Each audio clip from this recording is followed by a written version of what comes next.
Hi friends, మీరు ఒక సాయంత్రం పూట్ల నడుచుకుంటూ వెళ్తున్నారు.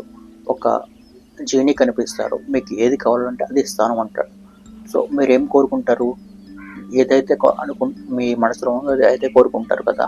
సో ఇట్లానే ప్రిన్సిపల్ అయితే లా ఆఫ్ అట్రాక్షన్కి అయితే వర్క్ అవుతుంది. మీరు డైలీ ఏది కావాలనుకుంటారో అది కోరుకోవాలి. అది జరిగిందా జరగదా అనే డౌట్ అయితే ఉండకూడదు. జరిగిద్దనే నమ్మకంతో కోరుకోవాలి. అది డైలీ ప్రాక్టీస్ చేయాలి. మీరు ఏది కావాలనుకుంటున్నారో అది ఆల్రెడీ మీ దగ్గర ఉంది అన్నట్టు బిహేవ్ చేయాలి. అండ్ డైలీ అఫర్మేషన్స్ అయితే సబ్ కాన్షియస్ మైండ్లో చేరే అంతవరకు రాస్తూనే ఉండాలి. ఎక్కడ కూడా డౌట్ పడకూడదు, ఎక్కడ కూడా నర్వస్ అవ్వకూడదు. అండ్ ఎప్పుడు మీరు రోజుకి 60,000 థాట్స్ వస్తాయి కదా. 60,000 థాట్స్లో కూడా 50% మీ గోల్ గురించి ఉండేటట్టు చూసుకోండి. డైలీ మిర్రర్ ముందుకెళ్ళి డ్యాన్స్ చేయండి, సంతోషంగా ఉండండి. మీకు ఆల్రెడీ వచ్చిందన్న ఫీలింగ్ అయితే కలగాలి. హార్ట్లో ఉండి కలగాలి. ఓన్లీ బ్రెయిన్లో ఉండి కలిగితే సరిపోదు. హార్ట్లో ఉండి కలిగితేనే ఎలక్ట్రోమాగ్నెటిక్ ఫీల్డ్ అనేది రిలీజ్ అవుతుంది అనమాట. క్వాంటమ్ ఫీల్డ్లోకి రిలీజ్ అయిన తర్వాత ఖచ్చితంగా అది జరిగి తీరుతుంది. సో ఇది ఫార్ములా, ఇది క్వాంటమ్ హీలింగ్ అని దీపక్ చోప్రా గారు చెప్పారు, జో డిస్పెన్సా గారు చెప్పారు, పెద్ద పెద్ద డాక్టర్స్ చాలా మంది చెప్పారనమాట. ఇది ప్యూర్ సైన్స్. ఇది మన బాడీలో ఉండే ఆటమ్స్ ఉంటాయి కదా, ఆటమ్స్లో ఎలక్ట్రాన్, ప్రోటాన్స్, న్యూట్రాన్స్ ఉంటాయి. సో అవి వైబ్రేట్ అవుతూ ఉంటాయి. అవి వైబ్రేట్ అయిన ఫ్రీక్వెన్సీకి మనం మ్యాచ్ అవ్వాలి, అంతే సింపుల్ టెక్నిక్. సో అట్లా మ్యాచ్ అవ్వాలంటే మనం హ్యాపీగా ఉండాలి. హ్యాపీగా ఉన్నప్పుడే మాత్రమే దాన్ని అయితే అట్రాక్ట్ చేయగలుగుతాం. ఎంచేపు వర్రీగా, డౌట్గా ఇట్లా ఉంటే మనమైతే నెగిటివ్ని అట్రాక్ట్ చేయగలుగుతాం. నెగిటివ్ పీపుల్స్ వస్తారు, నెగిటివ్ ఇట్లాంటివి వస్తాయన్నమాట. ఎప్పుడు కూడా మనం మేనిఫెస్టింగ్ చేసిన టైంలో మన సిచ్యువేషన్ ఎట్లా ఉన్నా సరే మనం అయితే హ్యాపీగానే ఉండాలి.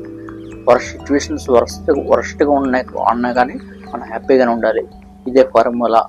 ఒక 10 days కానీ హ్యాపీగా ఉన్నట్టు మీరు ఏదైతే అనుకుంటున్నారో, డబ్బు, జాబు, రిలేషన్షిప్, ఇవన్నీ కూడా మీకు ఆల్రెడీ వచ్చినట్టు బిహేవ్ చేయాలి.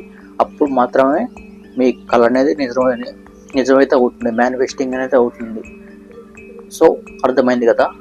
ఈ ప్రిన్సిపల్ అనేది మ్యాచ్ అవ్వాలి. ఎప్పుడు కూడా మీరు ఆల్ఫా స్టేట్లో ఉంటాకే ట్రై చేయండి. ఆల్ఫా స్టేట్ అంటే రిలాక్సింగ్ మోడ్.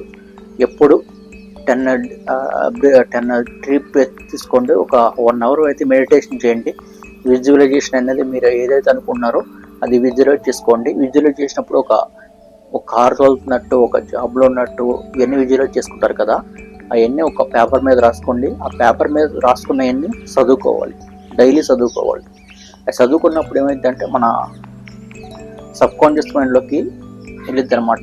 మనకి ఏదైతే అనుకుంటున్నామో సబ్ కాన్షియస్ మైండ్లోకి వెళ్ళిద్ది. అది ఒకసారి రిజిస్టర్ అయిందంటే మీరు వద్దనుకున్నా కానీ సబ్ కాన్షియస్ మైండ్ అయితే అదైతే రియాలిటీలోకి తీసుకొస్తుంది. మన సబ్ కాన్షియస్ మైండ్కి వెళ్ళేదాకానే ఇలా ఉండాలి, తర్వాత అవసరం లేదు. అర్థమైంది కదా. సో ఇట్లయితే ప్రాక్టీస్ చేయండి. మిర్రర్ ముందుకు వెళ్ళండి, డైలీ అఫర్మేషన్ చేయండి. ఐఎమ్ గుడ్, నాకు చాలా ఆస్తి ఉంది, నాకు జాబ్ వచ్చింది అన్నీ ప్రెజెంట్ టెన్స్లోనే ఉండాలి. మీరు ఏదైతే అనుకుంటున్నారో అది పర్టిక్యులర్ ఖచ్చితంగా ఉండాలి, స్పెసిఫిక్గా ఉండాలి.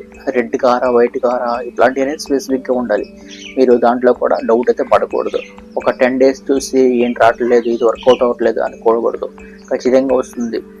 10 days కాకపోతే ఒక నెల కాకపోతే 2 నెలలు అది ఖచ్చితంగా అయితే వస్తుంది. అది ఓన్లీ యాక్షన్ ద్వారానే వస్తుంది. సో మీరైతే కంగారు పడకూడదు. ఏమన్నా డౌట్స్ ఉంటే నాకైతే కాల్ చేయొచ్చు. ఫీజు అయితే ఉంటుంది. Thank you for